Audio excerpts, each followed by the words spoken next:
Oi, boa noite. Eu sou Suelen Militello e eu tenho aqui um recado para compartilhar com você na palavra do nosso Deus. Aqui diz assim na Bíblia, em Romanos 8:1. Vamos falar de identidade. Eu vou fazer uma série de vídeos falando sobre isso, de quem nós somos, a identidade que temos, não baseadas no mundo ou como nós nos víamos, mas sim a identidade em Cristo, a identidade em Deus, porque somos amados e temos valor. E Ele pagou um alto preço por nós, pelas nossas almas. Então, nossa identidade, a gente vai começar a falar em Romanos 8:1. Diz assim: agora, pois, já nenhuma condenação há para os que estão em Cristo Jesus, porque a lei do Espírito da vida em Cristo Jesus te livrou da lei do pecado e da morte. Então sabemos que não tem nenhuma acusação sobre as nossas vidas, vivemos sem esse peso do pecado, né? No Espírito Santo ele nos faz com que nós não queremos mais pecado, com que a gente odeie o pecado, as coisas que desagradam a Deus, mas não há condenação sobre nós. Então guarda isso primeiro.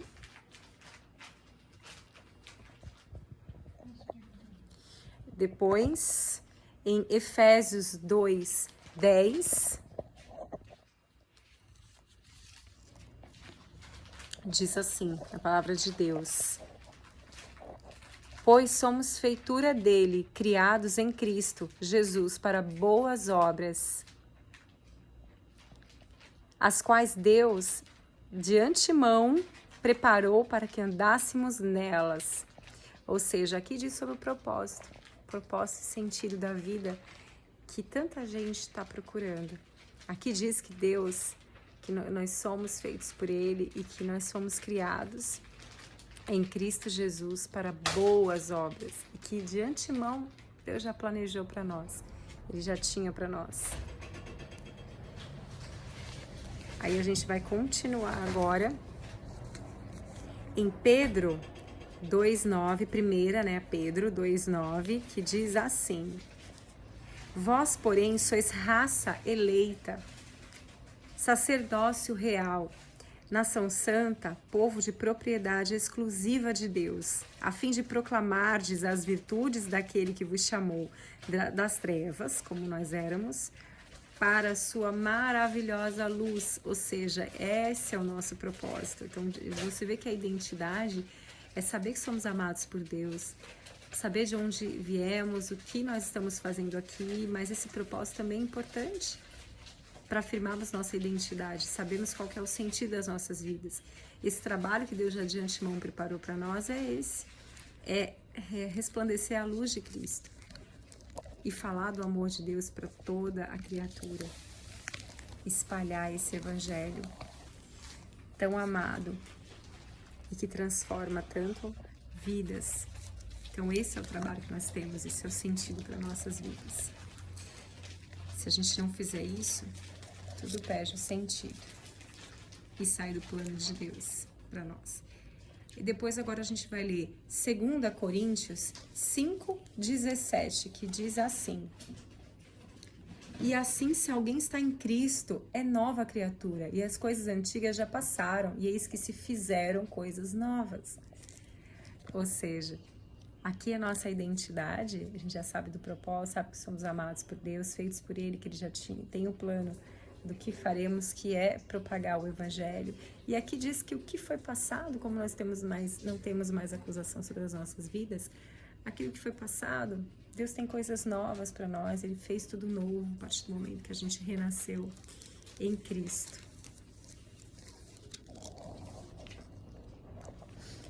E aí agora a gente vai ler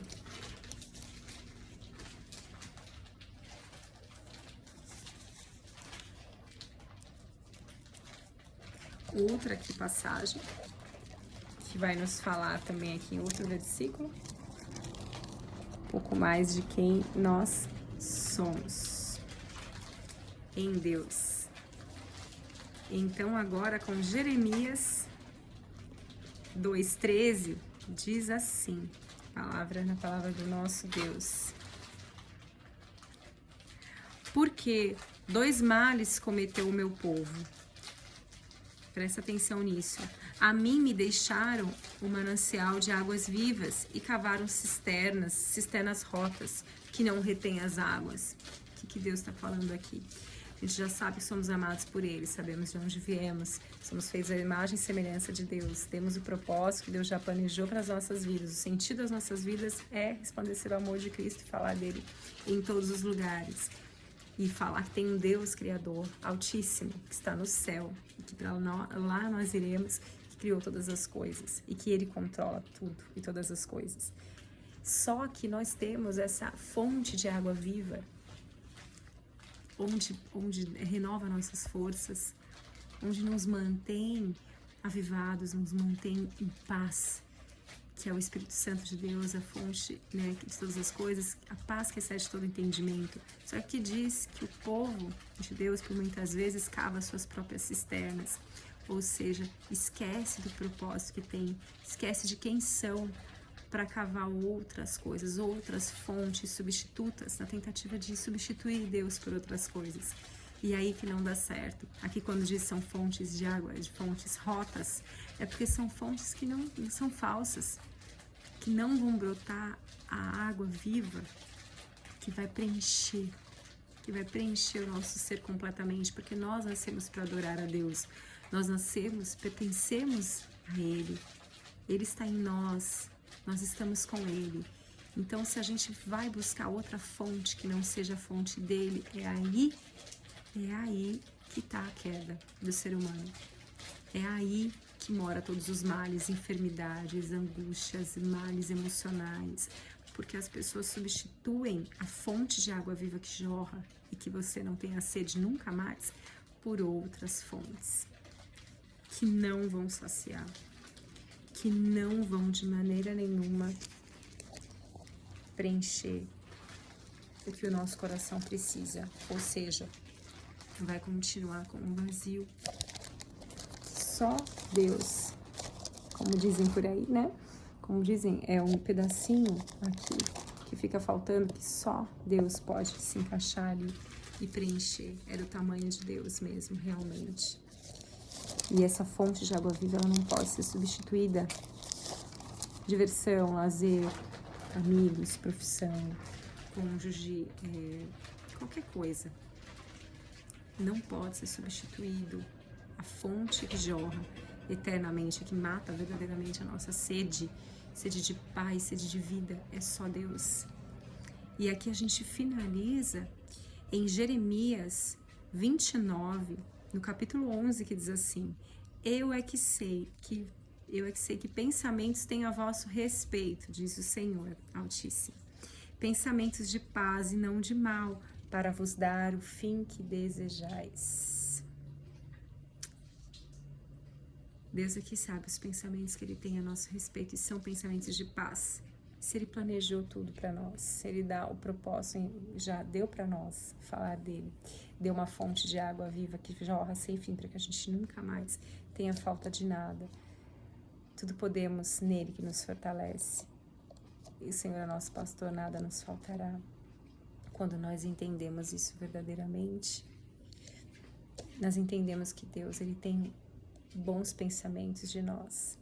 Então, aí nós não nos permitimos, quando nós entendemos isso de verdade, ao longo da nossa vida, quando a gente está passando pelas as fases difíceis, ou tem confrontos, situações ruins, que colocam a nossa identidade em xeque, quando a gente fica meio perdido, quer vir alguma crise, porque do inimigo ele quer nos acusar ou nos colocar como se nós não soubéssemos quem somos, quando ele vem nos ludibriar para falar que nós não somos tão importantes assim, ou que estamos sendo muito injustiçados, a vida está difícil, e aí começam a questionar se vale a pena, enfim, viver o propósito que Deus tem para nós.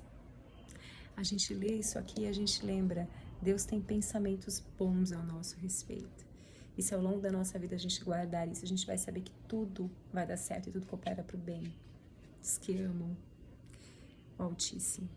Então, que essa palavra, que é o início de uma série que vai falar sobre identidade, que ela fique no seu coração, não só hoje, essa semana, mas para todo sempre, que você se lembre quem você é em Deus. Esse é apenas o primeiro vídeo falando sobre isso, sobre identidade em Deus, em Cristo. né? E como nós somos amados pelo Altíssimo, que nos criou, enviou Jesus para o plano perfeito da salvação das nossas almas, da nossa vida, e que nós somos amados por Ele, somos realmente amados por Deus. E se a gente afirmar isso hoje, eu peço que você faça isso. Você está assistindo esse vídeo agora, que você diga: Deus me ama, Deus me ama, o Altíssimo está comigo, o Altíssimo me escolheu, o Altíssimo tem planos perfeitos para mim, eu faço parte do povo, sacerdócio real, povo exclusivo de Deus. Ele tem planos para mim, Ele me deu um propósito. Deus está comigo, Ele me ama. Se você repetir isso, as lutas, elas vão cessar. O barulho, o ruído todo em volta vai diminuir, porque vai ficar mais claro a voz do Espírito Santo, para seja qual for a decisão que você precisa tomar, porque a gente sempre está fazendo escolhas na nossa vida todos os dias, a todo momento.